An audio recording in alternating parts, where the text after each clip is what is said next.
दोस्तों नमस्कार, हाजिर है एक बार फिर से आज की बड़ी और ताजा खबरों के साथ। बस आपसे निवेदन है, कृपया वीडियो को लाइक कर दें, चैनल को सब्सक्राइब कर लें और घंटी बटन जरूर दबा दें। वहीं पहली बड़ी खबर, किसान नेता राकेश टिकैत ने किसानों से की बड़ी अपील, कहा भाजपा को ना दें वोट, किसान हित में होते रहेंगे आंदोलन। ये आपको बता दें कि भारतीय किसान यूनियन के नेता राकेश टिकैत आज बीजेपी सरकार पर जमकर बरसे। राकेश टिकैत ने आज लोगों से बीजेपी को वोट नहीं करने की अपील की। दरअसल आज संयुक्त किसान मोर्चा की एक बड़ी बैठक हुई। इस बैठक के बाद किसान नेताओं ने प्रेस कॉन्फ्रेंस कर कहा कि विधानसभा चुनावों में किसान विरोधी बीजेपी को सजा देना होगा। आपको बता दें कि राकेश टिकैत ने कहा कि बजट से बहुत उम्मीद थी लेकिन नुकसान हुआ है। उत्तर प्रदेश में हमारा सभी से यह सवाल रहेगा कि जो भी वोट मांगने आएंगे उनसे पूछेंगे कि उन्होंने किसानों के लिए क्या किया है। इस बीच राकेश टिकैत ने ट्विटर पर एक बयान भी जारी किया है। इसका शीर्षक है, इस चुनाव में किसान विरोधी बीजेपी को सजा दें। वहीं किसान नेता राकेश टिकैत ने सोशल साइट कू पर लिखा कि किसान हितों की रक्षा हेतु सदैव आंदोलन का निर्माण होता रहेगा। आपको बता दें कि किसान नेता राकेश टिकैत ने सभी किसानों से अपील की है कि इस बार बीजेपी को वोट न दें। और ये बड़ी खबर, ओम प्रकाश राजभर ने कर दिया बड़ा दावा, बोले समाजवादी पार्टी में वापस लौटना चाहती हैं अपर्णा यादव, मुलायम सिंह यादव से लगाई गुहार। यहाँ आपको बता दें कि सुहेलदेव भारतीय समाज पार्टी के अध्यक्ष ओम प्रकाश राजभर ने बड़ा दावा किया है कि अपर्णा यादव ने मुलायम सिंह यादव से गुहार लगाई है कि उन्हें वापस समाजवादी पार्टी में शामिल कर लिया जाए। आपको बता दें कि मुलायम सिंह यादव की छोटी बहू अपर्णा यादव ने भारतीय जनता पार्टी का दामन थामा था, जिसके बाद अब ओम प्रकाश राजभर ने उन्हें लेकर बड़ा बयान दे दिया है। दरअसल ओम प्रकाश राजभर ने टीवी 9 भारतवर्ष चैनल पर चल रहे एक साक्षात्कार में ये चौंकाने वाला दावा किया है। साक्षात्कार के दौरान राजभर से जब पूछा गया कि क्या अपर्णा यादव भी लखनऊ कैंट सीट विधानसभा सीट से टिकट मांग रही थी, इसके जवाब में ओम प्रकाश राजभर ने अपर्णा यादव को लेकर बड़ा दावा कर दिया। राजभर ने दावा किया है कि मुलायम सिंह यादव से जब अपर्णा यादव ने मुलाकात की थी तो उन्होंने कहा था कि बीजेपी में मुझे अछूत समझा जाता है, मुझे समाजवादी पार्टी में वापस आना है, मुझे यहीं रहने दीजिए। इससे पहले भाजपा ज्वाइन करने के बाद अपर्णा यादव ने दावा किया था कि नेताजी मुलायम सिंह यादव उनके फैसले से काफी खुश हैं। हालांकि अखिलेश यादव से पहले जब अपर्णा यादव के भाजपा में शामिल होने को लेकर सवाल पूछा गया था तब उन्होंने कहा था कि नेताजी ने अपर्णा यादव को समझाने की बहुत कोशिश की थी। ये चर्चा थी कि अपर्णा यादव को लखनऊ कैंट विधानसभा सीट से भाजपा टिकट देगी। आपको बता दें कि अब ओम प्रकाश राजभर ने दावा कर दिया है कि वापस समाजवादी पार्टी में अपर्णा यादव आना चाहती हैं।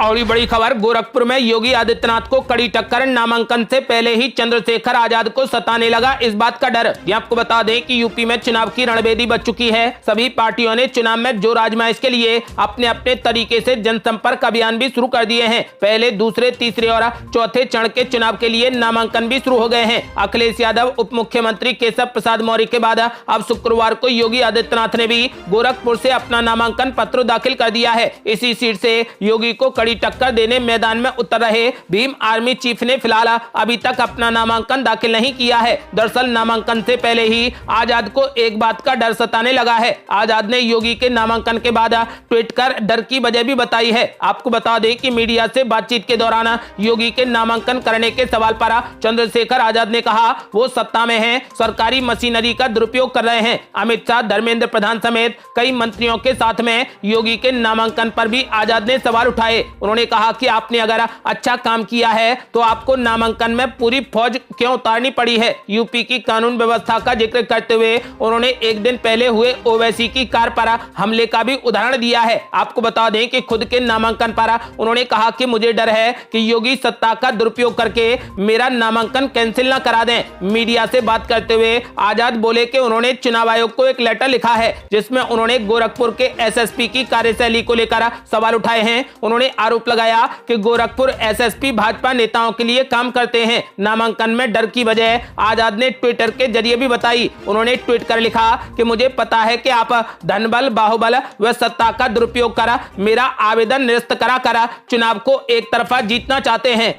और ये बड़ी खबर, कृषि मंत्री नरेंद्र सिंह तोमर ने एमएसपी को लेकर कर दिया बड़ा ऐलान। कहा एमएसपी पर विधानसभा चुनावों के बाद सरकार बनाएगी कमेटी। ये आपको बता दें कि केंद्र सरकार ने विधानसभा चुनावों के बाद न्यूनतम समर्थन मूल्य यानी एमएसपी पर कमेटी बनाने की घोषणा की है। केंद्रीय कृषि मंत्री नरेंद्र सिंह तोमर ने राज्यसभा को बताया कि 5 राज्यों में विधानसभा चुनाव के बाद एमएसपी पर एक समिति की घोषणा की जाएगी। उन्होंने ये दोहराया है कि सरकार किसानों के कल्याण के लिए प्रतिबद्ध है। मंत्री ने प्रश्नकाल के दौरान एक प्रश्न का उत्तर देते हुए ये घोषणा कर दी है। तोमर ने कहा कि सरकार ने 5 राज्यों में विधानसभा चुनावों के मद्देनजर एमएसपी पर समिति की घोषणा के संबंध में चुनाव आयोग को लिखा था। मंत्री के मुताबिक चुनाव आयोग ने सलाह दी है कि एमएसपी पर कमेटी की घोषणा राज्यों में चुनाव खत्म होने के बाद की जानी चाहिए। आपको बता दें कि प्रधानमंत्री नरेंद्र मोदी ने पिछले साल नवंबर में 3 कृषि कानूनों को रद्द करने की घोषणा करते हुए कहा था कि एमएसपी पर कानूनी गारंटी के लिए किसानों की मांग पर चर्चा करने के लिए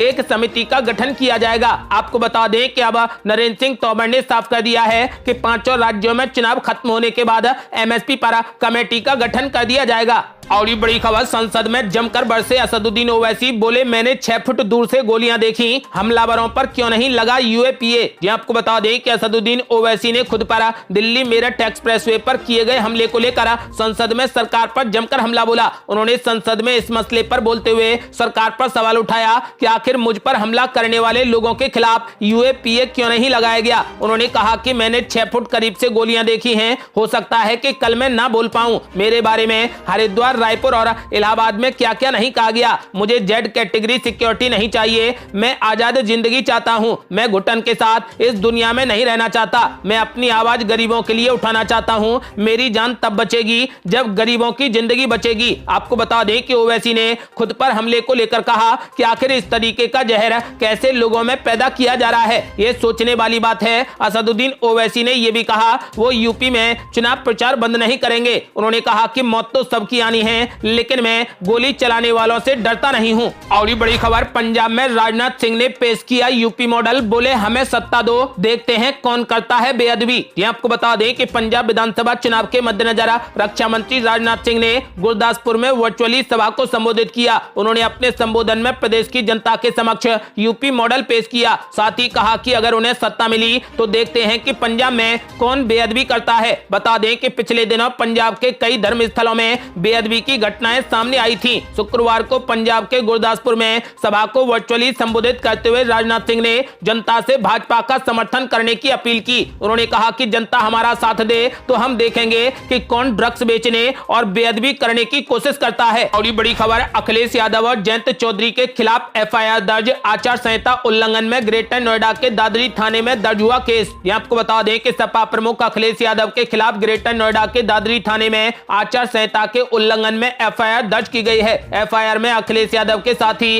रालोद अध्यक्ष जयंत चौधरी का भी नाम शामिल है। गुरुवार को अखिलेश यादव और जयंत चौधरी अपनी रथ यात्रा के साथ में यहां पर पहुंचे थे। इस दौरान कार्यकर्ताओं की भारी भीड़ उमड़ी थी। बताया जा रहा है कि बड़े पैमाने पर इस दौरान पटाखे भी फोड़े गए। अधिकारियों की माने तो अखिलेश यादव और जयंत चौधरी का काफिला रात करीब 10 बजे टीएनटी पहुंचा था। इस दौरान भीड़ के कारण कोविड नियमों का उल्लंघन किया गया। यहां पर रात्रिकालीन कर्फ्यू भी लागू है। इसके साथ ही धारा 144 के उल्लंघन का भी आरोप लगाया गया है। अखिलेश यादव और जयंत चौधरी के साथ ही यहां से प्रत्याशी रामकुमार राय को नामजद और करीब 400 अज्ञात लोगों को एफआईआर में शामिल किया गया है। और बड़ी खबर, मुख्यमंत्री योगी आदित्यनाथ के नामांकन पर अमित शाह ने भरी 300 पार की हुंकार, बोले यूपी में बीजेपी दोहराएगी इतिहास। ये आपको बता दें कि मुख्यमंत्री योगी आदित्यनाथ के नामांकन पर एमपी इंटर कॉलेज मैदान में एक सभा को संबोधित करते हुए केंद्रीय गृह मंत्री अमित शाह ने यूपी में एक बार फिर बीजेपी के लिए 300 पार की हुंकार भरी है। अमित शाह ने कहा कि 2014, 2017 और 2019 तीनों चुनाव में प्रदेश की जनता ने मोदी जी के नेतृत्व में यूपी के विकास का रास्ता तैयार करा,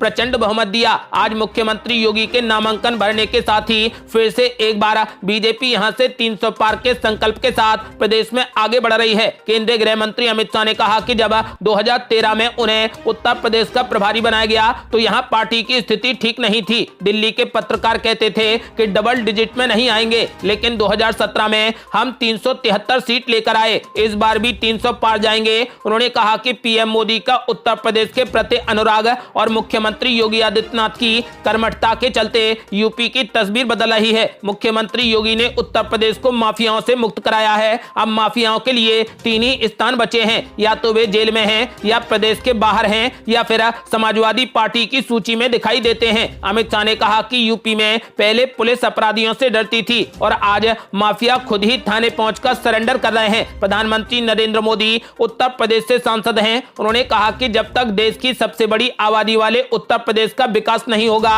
तब तक भारत का विकास नहीं होगा। आपको बता दें कि वहीं मुख्यमंत्री योगी आदित्यनाथ ने कहा कि बीते 5 साल में भारतीय जनता पार्टी की डबल इंजन सरकार ने उत्तर प्रदेश में प्रधानमंत्री नरेंद्र मोदी के मार्गदर्शन में हर एक क्षेत्र में खरा उतरने का प्रयास किया है और उसके सकारात्मक परिणाम भी जनता के सामने हैं। प्रदेश के लोगों को सुरक्षा का माहौल मिला है, उनकी आस्था का सम्मान हुआ है, बिना भेदभाव विकास की परियोजनाओं और शासन की कल्याणकारी योजनाओं का लाभ जन जन तक पहुंचाया है। अब हम विधानसभा चुनाव में एक नई अग्नि परीक्षा में उतर रहे हैं। हमारे 5 साल का कार्यकाल जनता के सामने है। जनता हमारे कार्यों का मूल्यांकन करेगी और सुरक्षा विकास के पथ पर बढ़ रहे प्रदेश के हित में भाजपा की प्रचंड बहुमत की सरकार बनाने में योगदान देगी। और बड़ी खबर, प्रियंका गांधी ने मोदी सरकार पर बोला हमला, कहा लॉकडाउन और नोटबंदी के चलते बंद होने की कगार पर पहुंचे उद्योग। जी आपको बता दें कि यूपी विधानसभा चुनाव में सभी राजनीतिक दलों ने अपनी पूरी ताकत झोंक दी है। कांग्रेस महासचिव प्रियंका गांधी ने गाजियाबाद के साहिबाबाद में चुनाव प्रचार किया और कांग्रेस उम्मीदवार संगीता त्यागी के लिए वोट मांगे। प्रियंका गांधी ने यहाँ घर घर जाकर पार्टी के समर्थन में वोट मांगे और कांग्रेस उम्मीदवार को जिताने की मांग की। प्रियंका गांधी के डोर टू डोर प्रचार में काफी संख्या में लोग दिखाई दिए। इस दौरान प्रियंका गांधी ने कहा कि पिछले 30 सालों में यह पहली बार है जब कांग्रेस प्रदेश की सभी 403 विधानसभा सीटों पर अकेले दम पर चुनाव लड़ रही है। उन्होंने कहा कि हम इतने सालों में पहली बार यूपी की सभी सीटों पर चुनाव लड़ रहे हैं। इन चुनावों में कांग्रेस जनता के मुद्दे उठा रही है। लॉकडाउन नोटबंदी के चलते बहुत से छोटे और मध्यम उद्योग बंद होने की कगार पर पहुंच गए हैं। सरकार की ओर से उन्हें कोई सहयोग नहीं मिला है। प्रियंका गांधी ने कहा कि हम जनता के ये सारे मुद्दे उठा रहे हैं, इसलिए जनता से अपील है कि सभी मिलकर एकजुट होकर कांग्रेस की सरकार बनाएं। और बड़ी खबर, मायावती का बड़ा ऐलान, बोली यूपी में गुंडे माफियाओं का बोलबाला, अखिलेश यादव पर लगाया गंभीर आरोप। ये आपको बता दें कि यूपी विधानसभा चुनाव को लेकर बयानबाजी का दौर अब काफी तेज हो चला है। इस कड़ी में बीएसपी की प्रमुख मायावती ने कांग्रेस पर जमकर हमला बोला। उन्होंने कहा कि आजादी के बाद से आज तक कांग्रेस ने राज किया, लेकिन दलित, वंचित और शोषित के लिए क्या किया वो सबने देखा है। साथ ही उन्होंने बीजेपी पर भी निशाना साधते हुए कहा कि यूपी में गुंडे माफियाओं का बोलबाला है और हाथरस जैसे कांड इसका उदाहरण है। मायावती ने कहा कि मेरे कार्यकाल की कानून व्यवस्था आप लोगों ने भी देखी है और आज कानून व्यवस्था क्या है किसी से छुपा नहीं है। इस मौके पर उन्होंने समाजवादी पार्टी को भी नहीं बख्शा और कहा कि जो गरीब हैं, अति पिछड़े हैं, वो ध्यान रखें समाजवादी पार्टी ने क्या किया है। अखिलेश यादव ने SC/ST के तहत प्रमोशन में रिजर्वेशन एक्ट को रोकने का काम किया। अखिलेश यादव ने किस तरीके से लखनऊ में पार्क का नाम बदलकर जनेश्वर पार्क कर दिया, इसे आप सभी लोग याद रखेंगे। उन्होंने कहा कि सपा की तरह बीजेपी ने भी दलित, पिछड़ा, गरीब, शोषित और वंचितों की अनदेखी करने का काम किया। इन सरकारों में विकास दबा दिया जाता है। जो दलितों के लिए योजनाएं चल रही थीं, उसका भी पूरा लाभ नहीं मिल पाया। बीजेपी राज में दलितों की ही उपेक्षा नहीं हुई बल्कि प्रबुद्ध लोगों की भी उपेक्षा हुई है। इस सरकार में महंगाई, बेरोजगारी बढ़ी है, जिससे प्रदेश की जनता परेशान है। बसपा प्रमुख ने कहा कि इस बार बहुजन समाज पार्टी को लाना है। जो लोग उपेक्षित हैं उनके साथ साथ सर्व समाज को साथ लाकर बदलाव लाना होगा, तभी विकास संभव है। उन्होंने कहा कि सभी विरोधी पार्टियों की सरकारों ने सिर्फ सत्ता का दुरुपयोग किया है। अगर सब बसपा की सरकार आती है तो मुरादाबाद मंडल की जनता को हर सुविधाओं का लाभ मिलेगा, कोई भेदभाव नहीं होगा। आपको बता दें कि मायावती ने एक बार फिर प्रचंड बहुमत के साथ बसपा की सरकार को लौटाने का दावा किया है। और ये बड़ी खबर, प्रधानमंत्री नरेंद्र मोदी ने फिर से भरी हुंकार, 7 फरवरी को बिजनौर में जनसभा को करेंगे संबोधित। ये आपको बता दें कि प्रधानमंत्री नरेंद्र मोदी यूपी चुनाव में प्रचार के लिए अब उतरने वाले हैं। वो 7 फरवरी को बिजनौर में जनसभा को संबोधित करेंगे। इस संबंध में सूचना भी जारी कर दी गई है। यूपी चुनाव के पहले चरण के लिए 10 फरवरी को मतदान होना है, जिसे देखते हुए पीएम मोदी की सभा बेहद महत्वपूर्ण मानी जा रही है। आपको बता दें कि मुख्यमंत्री योगी आदित्यनाथ ने भी अपना नामांकन गोरखपुर से दाखिल कर दिया है। सपा अध्यक्ष अखिलेश यादव और जयंत चौधरी लगातार रोड शो कर रहे हैं। वहीं प्रियंका गांधी लगातार डोर टू डोर जोर प्रचार कर रही हैं। वहीं बसपा सुप्रीमो मायावती भी 2 फरवरी को आगरा से प्रचार शुरू कर चुकी हैं। गृह मंत्री अमित शाह ने लगातार मोर्चा संभाल रखा है। भाजपा ने अपनी पूरी ताकत पश्चिमी उत्तर प्रदेश में झोंक दी है। पार्टी के राष्ट्रीय अध्यक्ष जेपी नड्डा सहित सभी वरिष्ठ नेता प्रचार में जुटे हैं। भाजपा का दावा है कि इस बार भी 2017 की तरह भाजपा 300 से ज्यादा सीटें जीतकर यूपी में पूर्ण बहुमत के साथ सरकार बनाएगी। और बड़ी खबर, अनुराग ठाकुर ने अलग अलग पार्टियों के नेताओं को दिलाई बीजेपी की सदस्यता। समाजवादी पार्टी पर जमकर साधा निशाना। आपको बता दें कि केंद्रीय मंत्री और यूपी चुनाव के सह प्रभारी अनुराग ठाकुर ने आज अखिलेश यादव पर बड़ा हमला बोला है। उन्होंने साफ तौर पर कहा कि पहले अखिलेश यादव ने दंगाई माफियाओं को कैंडिडेट बनाया और जो बच गए थे उन्हें उनके सहयोगी अब मदद कर रहे हैं। अनुराग ठाकुर ने अखिलेश यादव पर तंज कसते हुए कहा कि जो टोटी चुराते हैं वो रोटी क्या देंगे। आज लखनऊ में बीजेपी प्रदेश कार्यालय पर अलग अलग दलों के नेताओं ने पार्टी की सदस्यता ग्रहण की। केंद्रीय मंत्री और यूपी चुनाव प्रभारी अनुराग ठाकुर ने इन नेताओं को बीजेपी की सदस्यता दिलाई। इस दौरान अनुराग ठाकुर ने साफ तौर पर अखिलेश यादव पर निशाना साधते हुए कहा कि अखिलेश यादव ने शायद ही किसी ऐसे दंगाई माफिया को छोड़ा होगा जो उनके कैंडिडेट की लिस्ट में ना हो, और जो बच गए हैं उन्हें उनके सहयोगी मदद कर रहे हैं। जो जेल में हैं, जिन्होंने यूपी में खून की नदियां बहाई हैं और जिन्होंने टोपी का रंग यूपी के लोगों के खून से लाल किया है, उन लोगों का भी अब अखिलेश यादव के सहयोगी समर्थन करने का काम कर रहे हैं। लेकिन यूपी की जनता इसे कभी स्वीकार नहीं करने जा रही। अनुराग ठाकुर ने कहा कि गरीब जनता के बीच में यह संदेश है कि जो टोटी चुराते हैं वो रोटी क्या देंगे। आपको बता दें कि अनुराग ठाकुर ने भी साफ कर दिया है कि यूपी में एक बार फिर से बीजेपी की सरकार बनेगी। ये थी अब तक की बेहद बड़ी खबरें। यदि आप भी चाहते हैं कि भारत जल्द से जल्द कोविड मुक्त हो जाए तो इस वीडियो को लाइक कर अपनी राय हमें कमेंट बॉक्स में जरूर दें। यदि आपने अभी तक हमारे चैनल को सब्सक्राइब नहीं किया है तो कृपया चैनल को सब्सक्राइब कर घंटी बटन जरूर दबा दें। जल्दी मिलते हैं बड़ी अपडेट के साथ, तब तक के लिए जय हिंद, जय भारत।